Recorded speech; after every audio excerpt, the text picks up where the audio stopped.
Lisa. I'm here today to do a book tag, which I love doing book tags. They're so much fun. The book tag is called Family of Book Tags, and I was tagged by Laura at Nargocatcher. And I'm going to link her channel down below and also the original owner of this tag down below so she can get credit for it.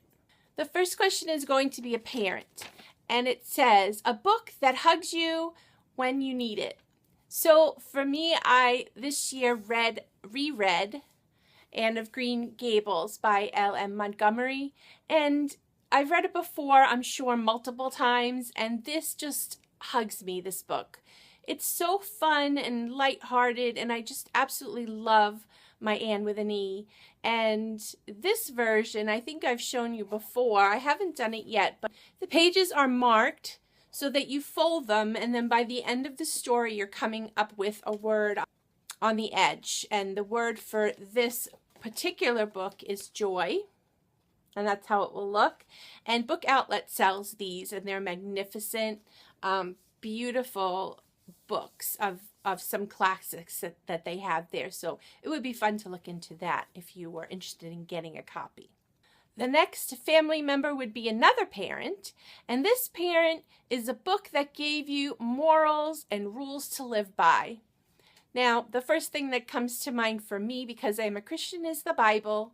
Of course, that gives you your morals and your rules to live by.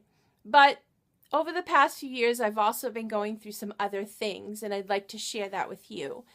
I have fibromyalgia, and so for a while I was considering taking some heavy-duty pain medicine. So I went ahead and did that and ended up becoming addicted to it, which was horrible. So I ended up becoming addicted to narcotics, which was not a fun thing, and for a long time I just wanted to be free of it. So I decided to take that step. And so I've not been taking them for probably 3.5 years now. And one of the books that really helped me during that time is Richard Rohr's Breathing Underwater. And it's a spirituality and the 12 steps. So it's like Alcoholics Anonymous with 12 steps in it also. More on this, maybe more on the spiritual side, and explaining each step and working through all of that. Richard Rohr is a phenomenal author. He is a Franciscan priest, and he's just amazing in wisdom and knowledge. He's a really great writer and has tons of books. So if you wanted to look him up, I think you'd find quite a few topics that would be really great to read. Nonfiction, spiritual guidance, and help. He's wonderful, and this book was amazing.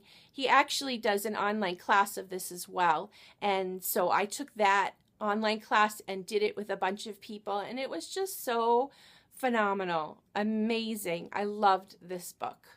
The next family member is a younger sibling, a book that's so cute it's annoying. So I don't have a copy of it with me, but in the afternoons I work at an elementary school, and this week is Gingerbread Week. So we are reading a gingerbread story every day to the kids.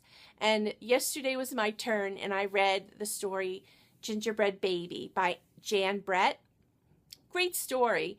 But by now, all of the gingerbread stories are featuring these terrible gingerbread men that run away, and they're so cute, but they're so annoying. Would you just stay where you are and let us catch you and eat you? Gingerbread's awesome.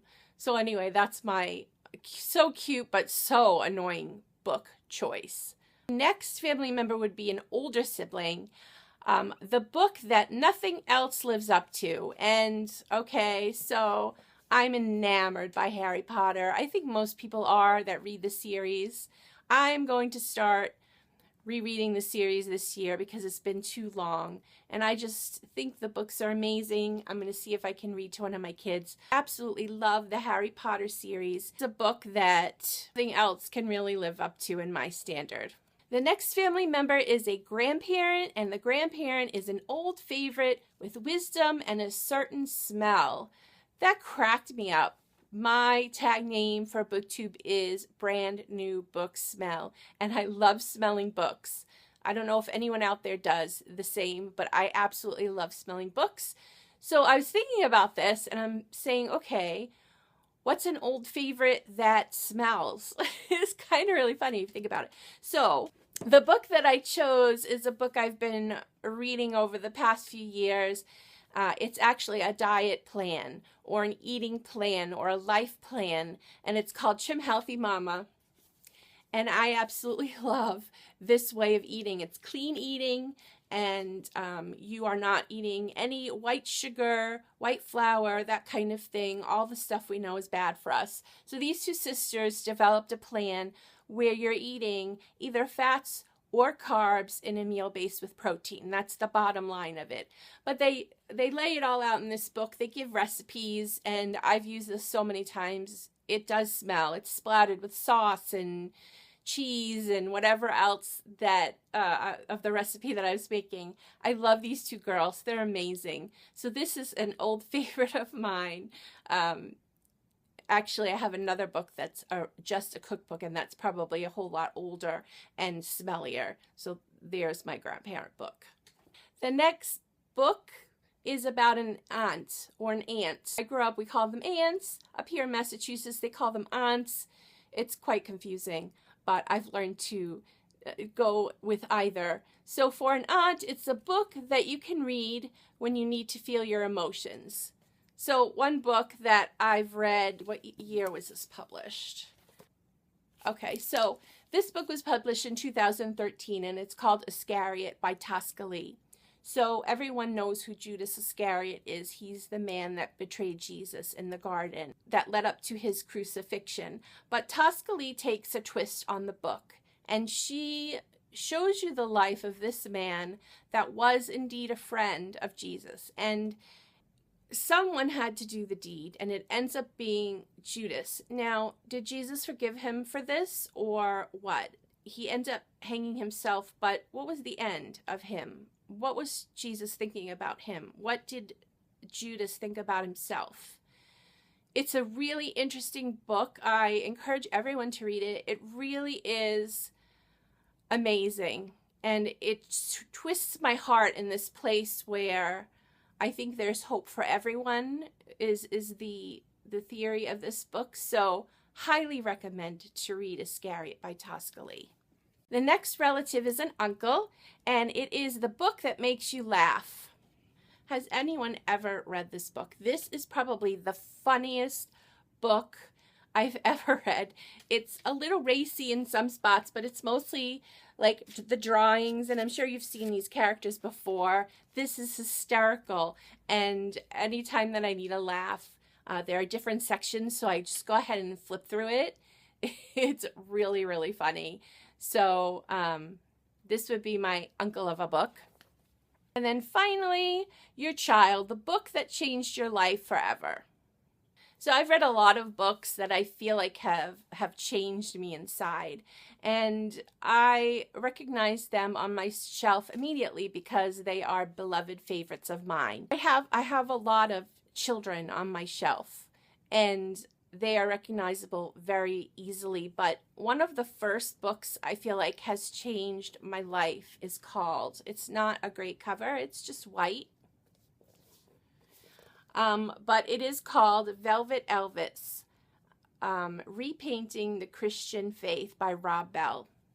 Now, Rob Bell has come into some controversy over the past few years, but I am not going to knock off that this book really did change me at a time where I needed it. There are books that I've read that at that time spoke to my heart so very much that I cannot look away from the fact that they changed me inside. They changed the way that I look at things, the way that I look at people.